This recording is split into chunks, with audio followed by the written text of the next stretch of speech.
তার মানে? ঠিকই তো বলেছে ছোট বোন, পরীক্ষার সময় হালকা হালকাই খেতে হয়, যা দিয়েছে খেয়ে নাও। আমি এখন বাড়িতে চলে যাব। কটা ভাই, হ্যাঁ আমার এখন বাড়িতে চলে যাওয়ার কথা, আমি এখন থাকতে পারবো না। সে তুমি জাহান্নামে যাও, পরীক্ষার জন্য যেটা প্রয়োজন সেটাই বলা হয়েছে। এই জাহান্নামে যাওয়া মানে কি? হ্যাঁ কি বলছো তুমি? হ্যাঁ মানে আমার বাড়িটা জাহান্নাম? তা নিয়ে কোনো সন্দেহ নেই, তোমার আছে? দেখো, আমার ড্যাডিকে সকালবেলা বললো কি পাল্টিবাজ, আমার বাড়ি কি এখন বলছে কি জাহান্নাম, আর তোমরা সবাই চুপচাপ দাঁড়িয়ে আছো।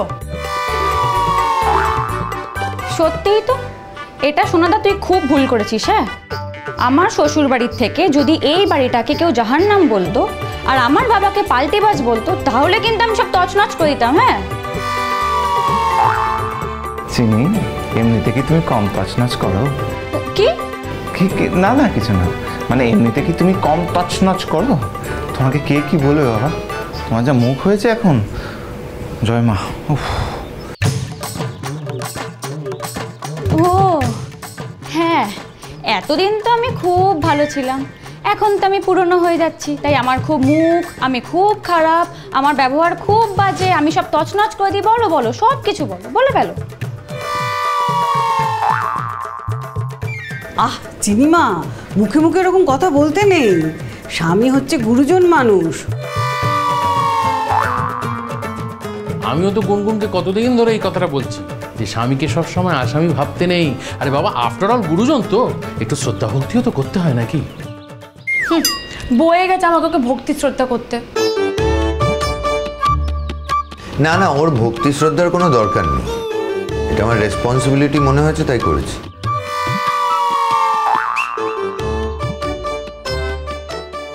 আসতে পারি?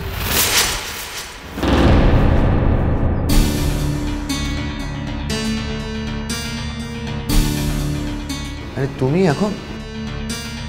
এক্সট্রিমলি সরি, আজকে ফর্মটা সাইন করার লাস্ট ডেট ছিল, তুমি মনে হয় ভুলে গেছো। এই রে, আমি একদম ভুলে গেছি। তো তুমি ক্যারি করছো ফর্মটা? এমনি তো আর আসেনি, এই ফর্মটাতে সাইন করানোর জন্য এসেছিলাম। আসবে আসবে, আর কয়েকদিন সবুর করো, ঠিক আসবে। কি বলতে চাইছো বলো তো তুমি? আমি ঠিক বুঝলাম না। না না, তুমি দুঃখ করলে না যে তুমি এমনি এমনি আসোনি, ওই ফর্মটা সাইন করাতে এসছো, তাই বলছি একদম চিন্তা করো না, দেখবে তুমি কয়েকদিন পর না এমনি এমনি আসবে। কি বলছো বলো তো, মাথাটা একেবারে খারাপ হয়ে গেছে নাকি ওর? ও কি বলছে ওকেই দয়া করে জিজ্ঞেস করো। আর তোমাদের তো সম্পর্কও আছে, তোমরা তো বোন একে অপরে। ও কি বলে তার দায় আমি নিতে পারবো না। যাকে মা লক্ষ্মী, মা তুমি খেয়ে নাও মা, অনেক দেরি হয়ে গেল, আর দেরি করো না। তিন্নি তুমি বসো না, বসো। না আমি আজকে বসবো না, আমার তাড়া আছে, আমি তো শুধু এই সাইনটা করানোর জন্যই এখানে এসেছি। তা এটা কিসের সই জানতে পারি? এটা একটা অফিসিয়াল ফর্ম, আমি যে বিদেশে যেতে চাই তাই কলেজের কাছে সেটা লিখিত জানাচ্ছি। এই সইটা আমার করা হয়নি, ওটা করে দিতে হবে। বাহ, বেশ ভালো। তাহলে তোমার এই ফর্মটা ও নিয়ে এলো কেন? কেন, এই ফর্মটা কি তোমার নিয়ে আসার কথা ছিল? কোনো বেয়ারাকে দিয়ে পাঠিয়ে দিলেই হতো, মানে সেটাই তো স্বাভাবিক, সেটাই তো দেখে এসেছি এতদিন। কোনো কলিগ বাড়ি বয়ে চলে আসছে ফর্ম সই করাতে, এটা একটু অস্বাভাবিক না? সেই কলিগের যদি একই সঙ্গে যাওয়ার কথা থাকে তাহলে তো তাকেই আসতে হবে। এখানে তো সৌজন্যদার সাথে আমার যাওয়াটাও জড়িয়ে আছে। ও যাবে তুমি শিওর জানতে? মানে আমি যখন তোমাকে জিজ্ঞেস করেছিলাম তখন তুমি জাস্ট বলেছিলে ও যেতেও পারে, তুমি তো আমাকে কখনো কনফার্ম করেন যে ওর যাচ্ছে আর সব যাওয়ার ব্যবস্থাও হয়ে গেছে। যে দেশে যাচ্ছি সেটা আমার কেনা নয়, আর যে ইনস্টিটিউটে যাচ্ছি সেটাও আমার কেনা নয়। যে কেউ অ্যাপ্লাই করতে পারে, ও যেতে চায় তাই অ্যাপ্লাই করেছে, তাই যাবে হয়তো। হ্যাঁ কিন্তু সোনাদা, ও তো তোর প্রজেক্টের অ্যাসিস্ট্যান্ট হয়েই যাচ্ছে। আচ্ছা সৌজন্যতা, তোমাকে এই বিষয়গুলোতেও কি বাড়ির লোকের পারমিশন নিতে হয়? না না না, ভুল করছো। পারমিশনের ব্যাপার নয়, কিন্তু বাড়িতে একটা ইনফরমেশন দেওয়ার তো ব্যাপার আছে। হ্যাঁ, সৌজন্য আমাদের বলেছিল যে ওর সঙ্গে তোমারও যাওয়ার কথা আছে, কিন্তু তুমি যে ওর প্রজেক্ট অ্যাসিস্ট্যান্ট হয়ে যাচ্ছ সেটা আমরা জানতাম না। মানে সেটাও আমাদের কাছে ক্লিয়ার করেনি। মানে তোমার যাওয়া যে ওর যাওয়ার উপর ডিপেন্ড করছে এটা আমরা জানতাম না। আরে আমি যাবো কিনা সেটাই তো ঠিক ছিল, তাই এত কথা বলিনি। আমি তো নিজের ব্যাপারটা নিয়েও শিওর ছিলাম না। তো এখন শিওর তুমি?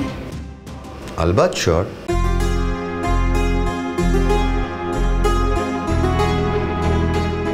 বাবিন, তুই এই যাওয়াটা শিওর কখন করে ফেললি?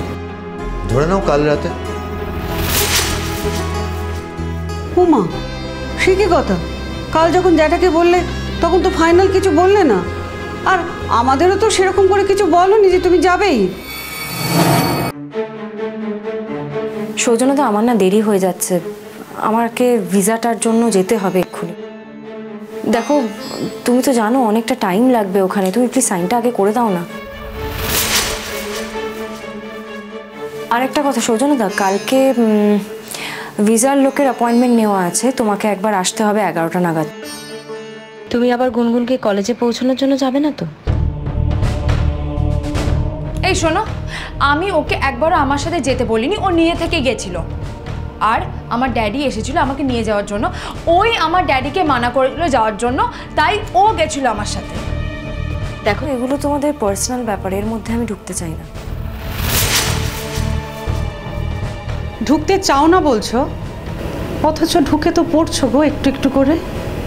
না মানে একটু আগে তুমি বললে না বাবিনকে যে কালকে ওর বউকে নিয়ে যেতে হবে কি না, তা ওর বউয়েরই তো পরীক্ষা, তা ওর পরীক্ষার সময় বাবিন থাকবে না? ওটাই তো উচিত, ওর থাকাটাই তো উচিত, তাই না তেমনি? তার উপরে বিশেষ করে ও যখন একজন প্রফেসর। দেখো, সেটা নিয়ে আমার কোনো মাথা ব্যথা নেই বৌদি। একটা লোককে কালকে অ্যাপয়েন্টমেন্ট দেওয়া হয়েছে, এবার সৌজন্যতা যদি না আসে তাহলে এই কাজগুলো তো আমাকেই করতে হবে। তো সৌজন্য সেটা মনে থাকবে না, তোমাকে এসে ওকে মনে করিয়ে দিতে হবে না। সৌজন্য তো এতটা ইনসিনসিয়ার নয়। তাছাড়া মা, যাওয়ার ব্যাপারে তো এখনো কিছু ফাইনাল হয়নি। মানে আমরা চাইছি না যে বাবিন সৌজন্য এক্ষুনি দেশ ছাড়া হোক। দেখো, আমার মনে হয় সৌজন্যতার বিদেশে যাওয়া উচিত, ব্যক্তিগতভাবে আমার মনে হয়। এর আগেও তো অনেকগুলো অফার এসেছিল, সৌজন্যতার সবকটা অফার রিজেক্ট করে দিয়েছে। দেখো, এখন যদি তোমরা সৌজন্যতাকে বুস্ট আপ না করো, উৎসাহ না দাও, তাহলে তো সৌজন্যতা যেতে পারবে না, আর সেটা সৌজন্যতার ক্যারিয়ারের জন্য খুব খারাপ। না শোনো তিন্নি, ওর কেরিয়ারের ব্যাপারে আমরাও যথেষ্ট চিন্তিত। হ্যাঁ, মানে আমরাও একটু একটু বুঝি ওর কেরিয়ার, ওর ভবিষ্যৎ সম্পর্কে। সবটাই যে তুমি বোঝো বা সমস্ত কনসার্নটাই যে তোমার, এটা কিন্তু ভেবো না। আপনারা যদি সত্যিই বোঝেন তাহলে প্লিজ সৌজন্যতাকে উৎসাহ দিন। সৌজন্যতার বিদেশে যাওয়াটা খুব প্রয়োজন।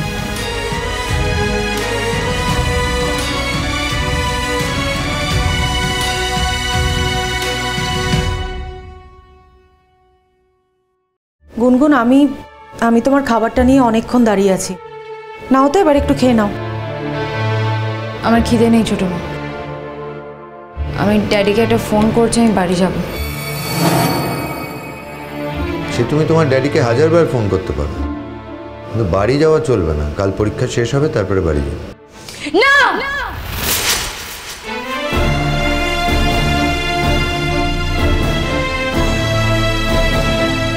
মাথাটা একেবারে গেছে, একটুও কমেনি। ভাগ্যিস পাগলামি কমেনি, কমলে তো তোমার মতো পাট পাট হয়ে যেত তিন্নি। খুরকুটু খুরকুটু